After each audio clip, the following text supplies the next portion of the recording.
Did you know that the house slave mindset is why we're losing our beaches in Jamaica and some of us agree on calling it progress? Listen, let's talk about the lie that Jamaicans keep repeating because we were trained. We were trained to repeat it. Tourism is not the backbone of our economy. No, tourism is the backbone of other people's wealth built on our land, our beaches, and our silence. And the most dangerous part, too many Jamaicans defend this arrangement like it's their own plantation. And that is mental slavery. Now let's address the beach takeover and the house slave mentality. A Jamaican will watch another Jamaican get pushed off a beach and say, boy, a tourism, you know, I saw it go. But let me tell you something. You see, that sentence alone proves how colonized the mind still is. Because when did your inheritance becomes something you need permission to access? Listen, we're losing beaches, losing control, losing sovereignty, and calling it development because someone told us to. And we repeat it without checking the numbers, without asking who owns what, and without asking who really benefits. That's house slave thinking. Defend the system, attack your own people, call exploitation opportunity. And here's the greatest tourism lie. How can tourism be the backbone of our country when we don't own the hotels? When we don't control the pricing? When we don't control the flow of money? When we don't control global travel? When we don't control hurricanes, pandemics, or recessions? Listen, if one hurricane passes through and planes stop flying, what happens to Jamaica? The economy can potentially collapse. Listen, that's not a backbone. That's a dependency. And dependency is the favorite tool of colonization. Meanwhile, look what we're ignoring. We have land, we have soil, we have climate, we have farmers, and we have food security potential. Listen, you see, agriculture is something that we can control. You can't embargo sunlight. You can't cancel rain and you can't outsource soil. No, but instead of strengthening what we own, we keep selling what we can never get back. That's not strategy. That's surrender. Let me ask you this. Who is tourism really helping? Ask yourself this honestly.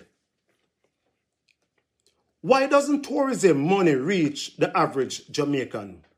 Why doesn't it fix education? Why doesn't it transform healthcare? Why doesn't it lift communities permanently? Because the profits leave the island faster than the tourists do. Listen, a few workers on the resorts get some of the crumbs and call it success. And listen, a few get close to power and defend it, and they will defend it on their ancestors' grave. That's the house slave again, proud of access, not ownership. But there's mental slavery checks some of us Jamaicans need. Listen, if you believe that Jamaica can't survive with tourism, that beaches don't belong to Jamaica, that questioning this makes you anti-development, that agriculture is backward but dependency is modern, then you are not thinking free. You are thinking exactly how you were trained to think. Jamaicans, we are not fortifying our future. We are leasing it. We are not building independence. No, we are maintaining comfort for others. And the most dangerous enemy Jamaica has right now is not foreign ownership. It's Jamaicans who emotionally defend the system that disempower Jamaicans. That is the final form of slavery. Not chains, not whips, but agreement. Jamaica is sold to the world as paradise, but this video is asking a question tourists almost never hear. Who's paying the real price for that paradise? I never thought of that. Because what this woman exposes here might change the way people look at resorts in Jamaica. Watch this. Jamaica is a beautiful country. It's known for its amazing beaches, friendly people, flavorful food, incredible music, and the overall strength of people. It's a small country, but it has a huge impact. But there is a dark side to Jamaica that they don't tell you about. The tourism of Jamaica makes around 35% of its GDP. It generates just over $4 billion in tourism alone. And only 10% of the local residents are actually seeing that money. 80% of that leaves the country, and the workers of these resorts are earning $2 to $4 an hour. That makes their base pay around $100 a week, barely enough to sustain themselves. A young man named Michael Downer, who recently did an interview on YouTube that I can link below, exposed the reality of tourism. He was an ex-butler for a very well-known resort named Sandals. In 8 years, he had one minor write-up, and that write-up was because he gave a fellow colleague a burger to eat because he had worked through his entire lunch shift. And then eventually he was let go because he stood up for his rights and all of the resort workers' rights without any reason. After that, he became blacklisted, and he could no longer earn through tourism to make money for his family.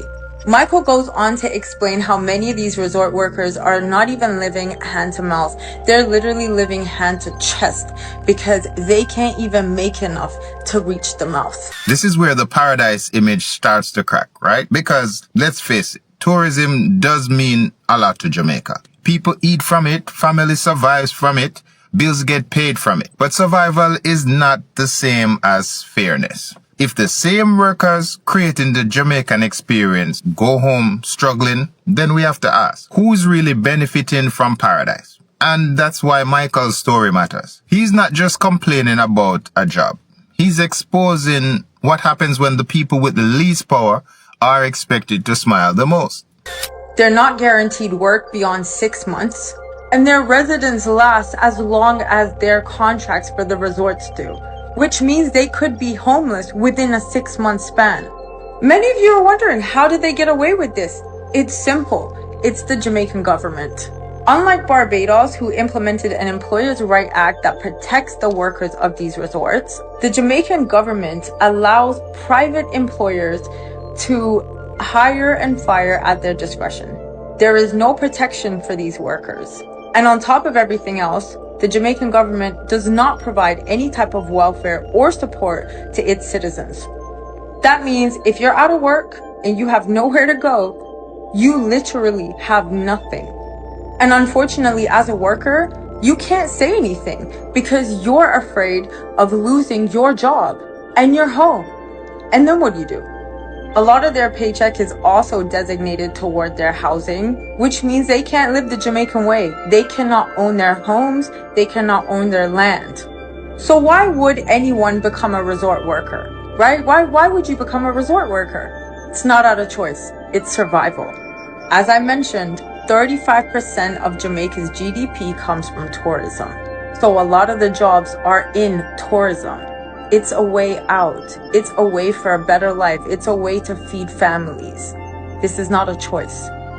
This is about survival. In Michael's eyes, he sees this as slavery 2.0. He goes on to say this modern day slavery is just a more palatable version because the exploitation still remains. So with no job security, no housing security, outdated labor laws, no welfare, no safety nets, Jamaicans held protests at 8 different resorts, and they were punished. But what these resorts fail to realize is tourism is not about the resort. It's about the people. The people are the ones who bring the culture. They bring the food. They bring the language. They bring the vibes. But these resorts are watering them down. They're diluting the food, diluting the language. They are trying to dilute and gentrify. These workers are trapped in a never-ending cycle where they feel like they have no place to go and nowhere to turn to. As a matter of fact, many of them are suffering in silence and just feel like they should be grateful to have a job. They don't think that they're deserving of basic human rights. They don't think that they're deserving of workers' rights. but they are absolutely deserving of the most minimum rights as people. This is just how tourism works. This is about policy. This is about power dynamics. This is about a country that was promised its independence, yet somehow is still being exploited by colonization. A lot of these workers depend on tips. But unfortunately, these resorts have now turned around and pushed this no-tip policy, no-tip culture, no-tip environment. I just want to highlight that many of the numbers that she mentioned, the 10% thing she said about the government, I personally cannot confirm. I'm not sure. I'd have to do some research. But what I'm sure about is that no-tip policy. I know people, I have friends who have worked in many of these resorts, and I can tell you for most cases, it's real. So workers can't ask for tips. They may still be able to receive them, but they're at the mercy of the guests. And on top of being exploited by the government and by these resorts, they're also treated poorly by some of the guests. What some of you saw during Hurricane Melissa is very real, and it happens every single day. But unfortunately, these people feel like they can't say anything. They feel like they can't stand up for themselves because they are victims to the resort. So as a whole, what can we do? What can the diaspora do? What can foreigners do? What can tourists do? What can people who appreciate and love Jamaica do? We cannot abandon the resorts. We can't. We need to support the resort workers. So go to the resorts, but tip them fairly. Treat them kindly. And also don't neglect the locals either. There are a lot of local tourist spots to go to. Local restaurants, excursions, gift shops. I know that the resorts have peddled to you that it may be unsafe to leave, but it's not. The Jamaican people will treat you with kindness. They will treat you with respect. As long as you treat them well, they will treat you well. And they will take care of you. They will show you around. They will be excited to do so. And if Jamaica is on your bucket list, just remember that a lot of these people are going back to dire situations after having cleaned your room. And as Michael said, a lot of them have bitter situations. But they don't say anything to you. They keep respectful towards you. They remain kind to you. They share their culture with you. So the least you could do is be respectful, be kind, spread awareness, and stand up for them. Go and visit the local vendors. Go and visit the local restaurateurs. They'd love to see you. There are a lot of people that are still suffering from Hurricane Melissa. Over 2,000 jobs were lost. There are a lot of people still suffering from Hurricane Melissa. Over 2,000 jobs were lost. Many Jamaicans have a GoFundMe. Feel free to donate. But most importantly, I'd like to share Michael's organization, the National Hospitality Workers Union, NHWU. He offers tourist guides, but more importantly, he helps people of Jamaica to become better workers in hospitality. He wants to support their rights. He wants them to have rights. And let me tell you, the government don't like what he's saying. So we need to stand up for him, speak up for him, and speak for all of the workers that are suffering every single day because of the resorts and because of places like the UK and the US and other corporations who are taking advantage and exploiting the local residents of Jamaica. The culture shall not be diluted. We must hold on to its integrity, its legacy, its history. And that can only be done through the people. So next time you go to Jamaica, make sure that you tip well, you treat people with respect, you visit the locals, and you have a great time. But don't ever forget how the resorts treat their workers, and do your best to spread awareness and let people know the truth about the tourism of Jamaica. Here's why the conversation matters. Jamaica reported approximately $4.3 billion in tourism earnings in 2024. That is huge. So nobody can say tourism is a small thing for Jamaica. But if the industry is that powerful, the workers should not feel invisible because the resort alone is not the real product. The people are. The person cooking your food, the person cleaning your room, the person treating you with warmth, the person giving you the language, the culture, the vibe. Think about it. Without them, it's just a building beside the beach.